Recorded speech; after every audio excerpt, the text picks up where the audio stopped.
Well, the Steam Deck, there's a lot to talk about here. You got yours quite a bit before me, but mine did come, considering Q3 is what it is, I'd say it came at a decent time. It was pretty much dead center halfway through Q3 when you actually got your email, right? It was like the 14th, 15th. Or I guess it would have been this 18th because that was 13 days ago. So yeah. Yep. So and pretty much dead center of Q3. So you can't really ask for much better than that. Yep. And paid for it Monday, got it Friday. So I've had it for a week and 2 days. And the calculator that we looked at, I think said what, the 25th for you, maybe.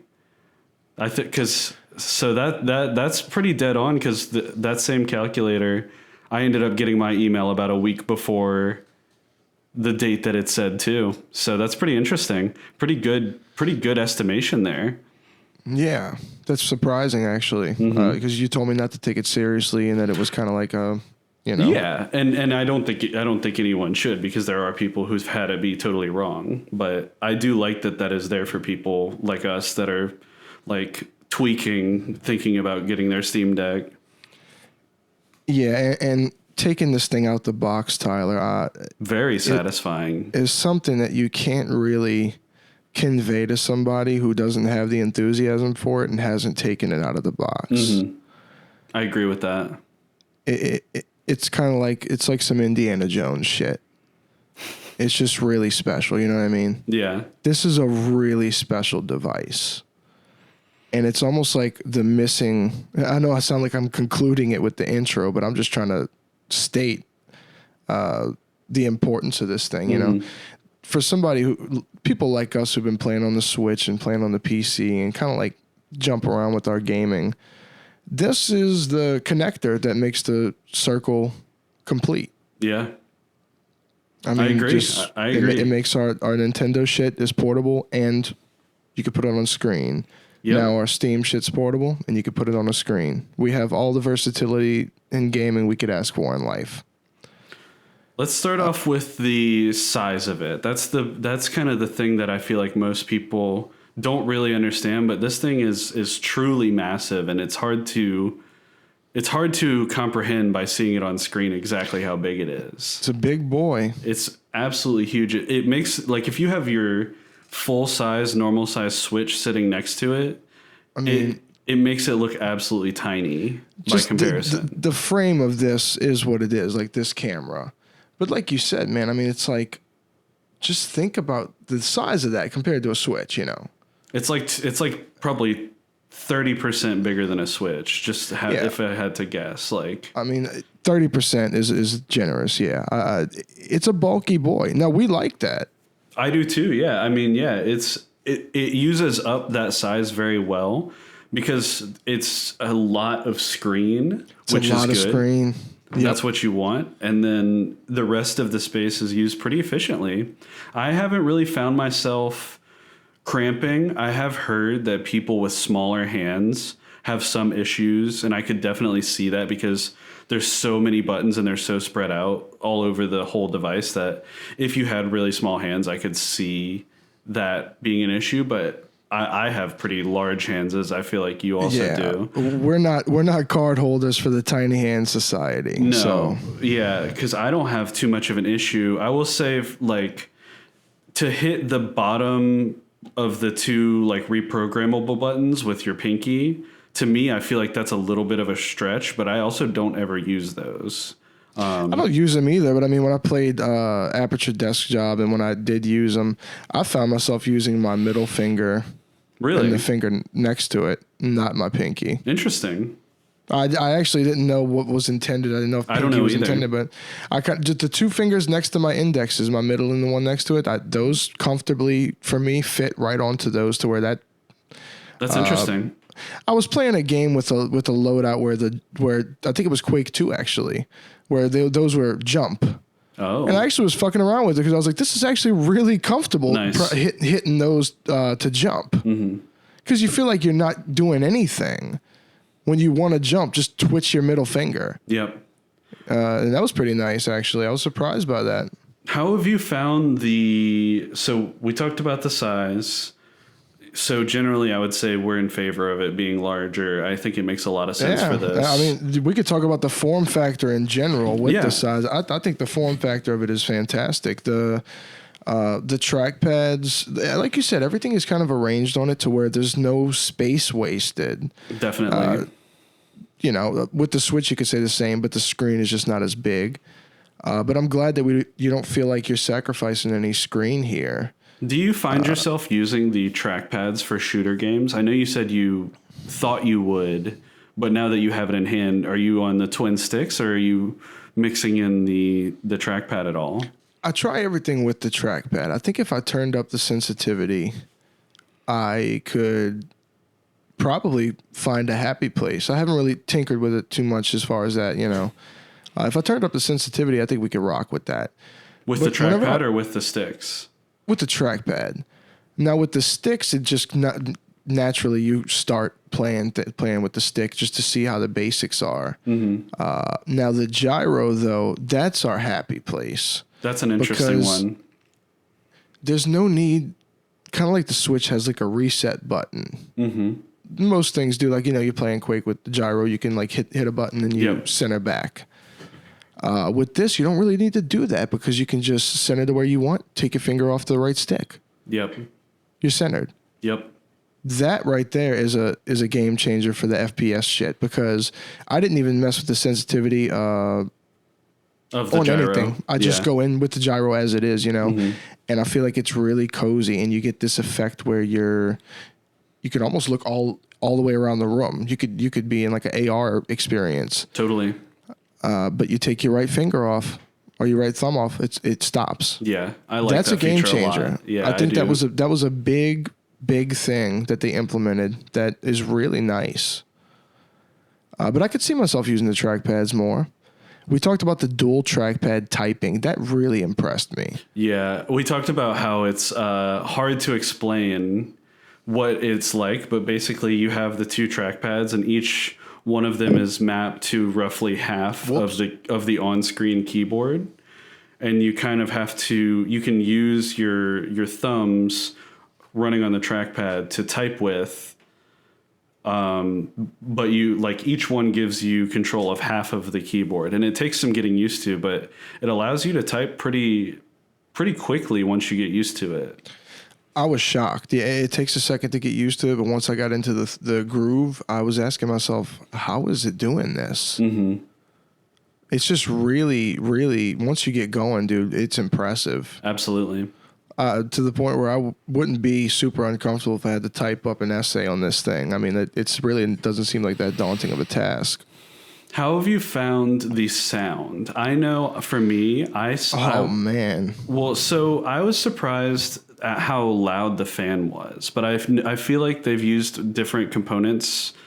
Like, this is what I was seeing online, is that there's a couple different fans that they have used, and some of them were a little louder than others. So I think I may have got the louder end of that. Do you find that your fan runs extremely loud at all? Or not extremely loud, but it's just noticeable? I've only noticed the sound of the fan once, and when I felt the air coming out of the vent, it actually wasn't even hot. Mm-hmm. It was just blowing mildly warm, almost room temperature air. But it was while I was downloading GTA 5, so maybe it has something to do with the massive download. It's funny. I find when I'm playing... So I have Magic Arena as a non-Steam game that I can launch on there that I have to kind of upkeep, and it's very finicky. Mm-hmm. But I find when I'm playing that, it kills the fan and it kills the battery. It's almost like the fact that it's non-Steam and it's running an application like directly impacts the performance. And now Magic Arena is not the most optimal performing game anyway. Mm-hmm. Like, it runs pretty crappy on a lot of devices. And it doesn't run bad on the Steam Deck, but it does smash the battery and it makes the fan go crazy. So I'm wondering if it's something to do, like, because it's not an actual Steam library game, maybe that has something to do with it. But I haven't played Arena on the Steam Deck in a while anyway. But it was just something that I definitely noticed. But it was the most egregious, like I said, when I was running that, or even when I was running an emulator. like, which you wouldn't think, like running a Game Boy emulator. But I think the fact that I'm running a non-Steam game, like, it makes the Steam, like, it's just not optimized in the same way, maybe. Yeah, that makes sense. That would definitely explain the battery usage. Like, it's demanding more out of it than what it's used to putting out. But the actual sound quality of the speakers themselves is really, really good. Oh, the volume on this thing. And you know what's crazy is right when I got it, I think they put out a patch that actually raised the volume. Oh, really? That's a really cool update to drop to make your device louder. Totally. That's insane to me, bro. I almost always find myself playing on like 3 or 4 notches of volume, like less than half, and it's more than loud enough. And it's a very stereo sound. Yeah, it's high fidelity for sure. It is. It's impressive because we were watching something on it like the first day I got it because I was like, I want to see how how video looks on this thing and how the audio is. I mean, looking and sounding great to me, man. I mean, it's loud enough to where if you were sitting in bed, you could watch a movie on this big ass thing. Yeah, very comfortably. If for some reason you didn't have anywhere else to watch YouTube or a movie, like you said, this would be a perfectly fine thing to use. Yeah, if everything didn't have it on it, this is definitely passable. The touchscreen has definitely. I personally use these DigiRoot styluses for the Switch and the Steam Deck. I would definitely advise anybody get those. Just these little fiber tipped pins for tablets, And I think the touchscreen on this thing is fantastic. I mean, there's a lot of games where the first person controls shockingly good with the touchscreen. I know that sounds like some mobile game shit, but every now and then I did slide my thumb over and just experiment with the aiming just to see how the touchscreen was with some games. Interesting. Some of them I found it to be very interesting. Almost like remember how the DS had that little thumb thing, the little thumb plastic, the nipple. The nipple. I bet I could play some FPS really good with a nipple. Goes back to, I don't know if you ever had a laptop that had a nipple, like an older IBM laptop or something. But oh God, brings me back to playing original Counter-Strike. Counter-Strike 1.6 with the red button. Yeah. Yep, and that's miserable. Yeah, miserable, but you can do it and you get good at it. It's the same kind of thing. Low sensitivity gang. Yeah. But we've come a long way from the fucking nipple on the IBM ThinkPad. I got to tell you that. Definitely. There's a lot of things that could be done with this. And I know you told me you didn't play the Aperture Desk Job. It doesn't show all the features of it, but it is a definite great 30-minute little showcase of the gyro and the everything. The programmable buttons and everything, It also alerted me that before I played it, I was like, this thing has to have a microphone in it because it was like Steam was just really pushing voice chatting. And I was like, that could just be, assuming I Bluetooth a headset or something. But then in Aperture Desk Job, they want you to say your name for like your file, and it says it back to you, and it was really funny when I did it. But the mic in it, before I'd even launched Aperture Desk Job, I actually put Audacity on the desktop mode and fired in Audacity, and I was like, I'm going to record and see what happens. Was shocked to record, about 15 seconds of my voice. I was shocked when I saw the waveform just first off, but whenever I listened back, I was shocked to see the quality of the audio. I had it at a reasonable distance from my face, and the quality of the audio was really good, man. Yeah, nice. I'm not saying they put some high-end mic in this thing, but I definitely am saying they put a more than competent microphone in this device. So where you could potentially voice chat with somebody without needing any sort of other supplemental microphone. Holding it like a foot and a half from my face, I think you could hear me clear as day. Same on the other end. Nice. So that's really cool, man. I mean, like that brings the voice chat into a whole new level because you're not just playing your shit on the go. You're also, you got voice chat on the go. You got everything on the go. Yep. And if you don't feel like voice chatting, you can use that fancy dual trackpad keyboard we talked about. You mentioned the desktop mode. Let's talk about that because I have had my difficulties with it, and I'm interested. We haven't really talked about this off the podcast much, but I'm interested to get your thoughts on using it, getting acclimated to it at the beginning, specifically how long it took you to feel like you understood what was going on that side in general, and like what your experience with it has been. Because I've like, for me, I felt like it was missing some things out of the box in terms of controls. Like I felt like it wasn't very intuitive to actually move the mouse and click on things and use the file explorer like at the base level. So I would love to hear what your experience was.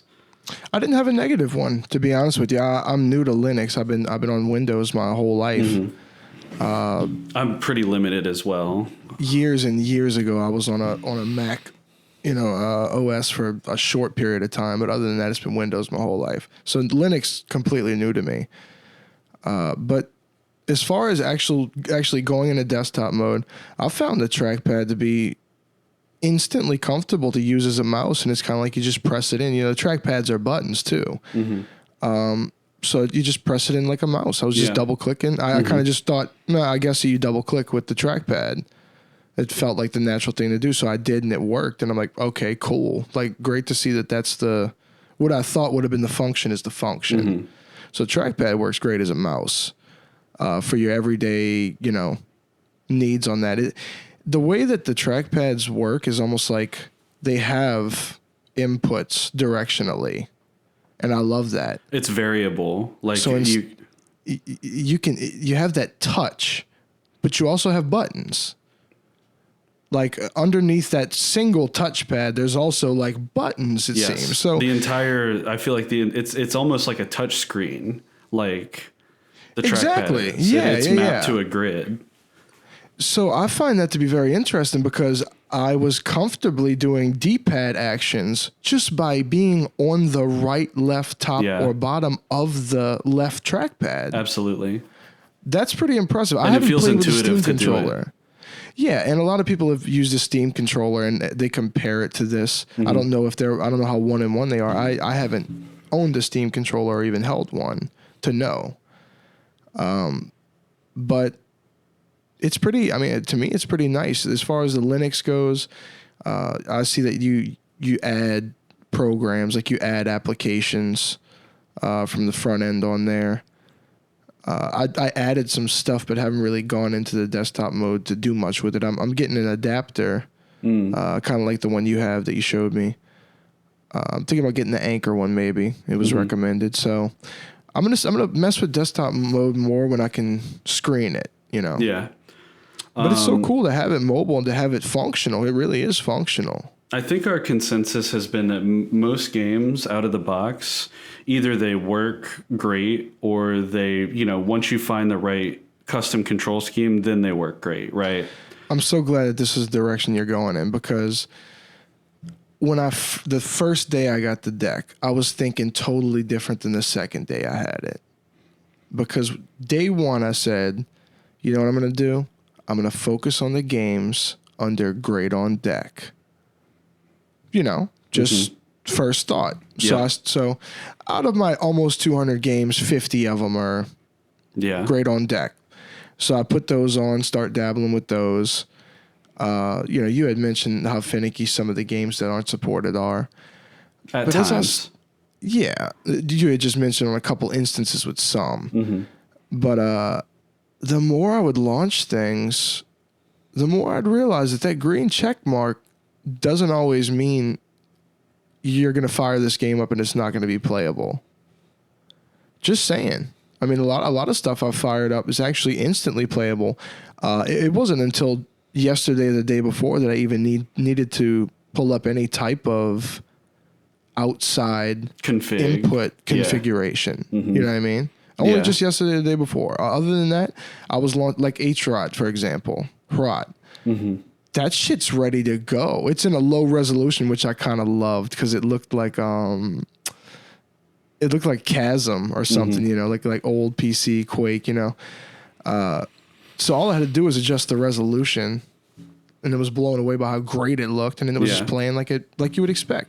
So some shit some shit is ready. You don't do what I did the first day and just focus on games on deck. Whatever games you love and whatever games you want to try on this thing, download them and try them. I agree with that. Yeah, I definitely agree with that.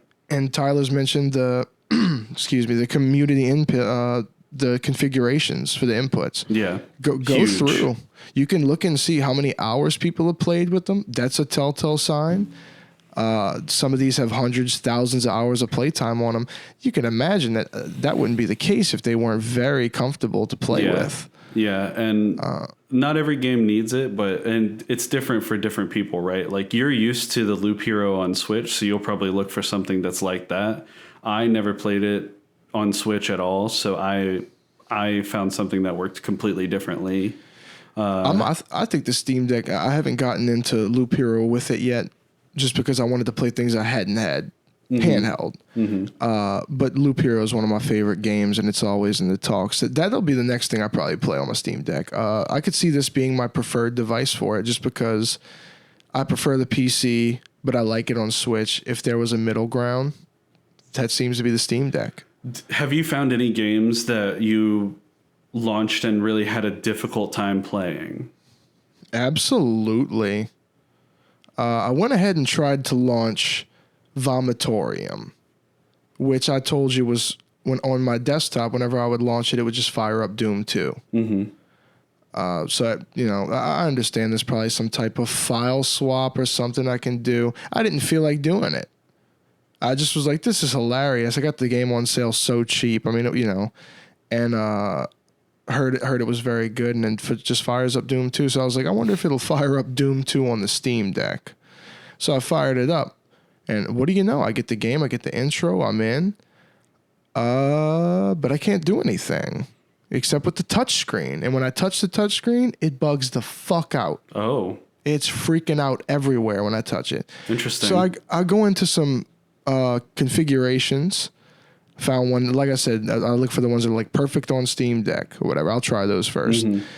Pick that, and suddenly I'm able to aim, but I can't do fuck else. That's it. So did some trying and, couple different things. Yeah. Couldn't move from where I stood. I could look around. Game looked fantastic, but I couldn't move from the starting point.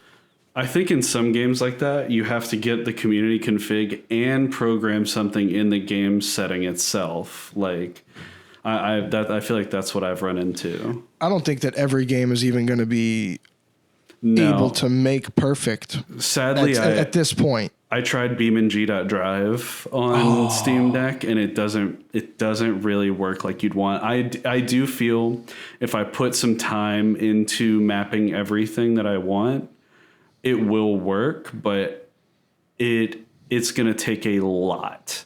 It's going to take a community config. It's probably going to take me building my own config, because I tried community configs. I think it's one of those situations where I'm going to have to program it in the Steam Deck settings alongside stuff in the game itself, because there's just so many different controls in that game. It's a simulator style game, so it's simulating every aspect of a vehicle. The beauty of it, Tyler, is that you can set up that configuration and you can upload it, and I can use it on the community. Yep. That's a really, really cool thing that I like about. Definitely. And we were talking about that earlier. I had to use a Rivals of Aether config for my Pro controller a while back. And it was called Wave Dash or something like that. And it just, in an instant, it just made the controls switch controls. Yeah. Felt like I was on the Switch, bottom line. And that's what you love, man. I mean, you don't have to sacrifice anything. Yeah.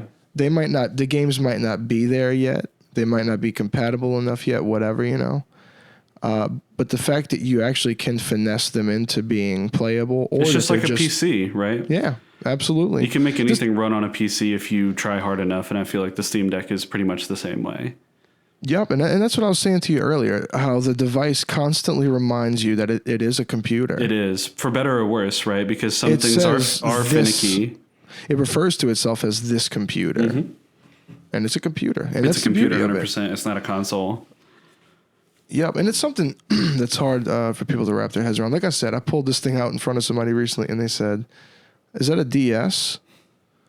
That's totally not it's even. It's much more than a DS, though. That's the thing about it, is what I'm saying. It's more than meets the eye with this. This is not a Nintendo Switch. Yeah. It's not a Switch killer by any means. It's totally different. It's a totally different thing, and I think it's best suited for people like you and I who have Steam libraries, do a lot of PC gaming, do a lot of shit on the PC, really. I mean, if you're a heavy user of a PC and you love video games and happen to have a Steam account with some games on it, this device is definitely for you. I agree. And I wouldn't think it to be crazy to start PC gaming on this thing. Not at all. We're talking about a different generation, perhaps. It's most of what you want, right? Yeah, but I could see an older person that was like, maybe like, I kind of want to play these games on the computer everybody plays, but I just don't know where to begin. Yeah, not everybody wants to build their own custom gaming PC, which most people think you have to do PC gaming. It's just crazy to have this dream device where you could almost put everything on max settings and just have a blast. More than passable on everything.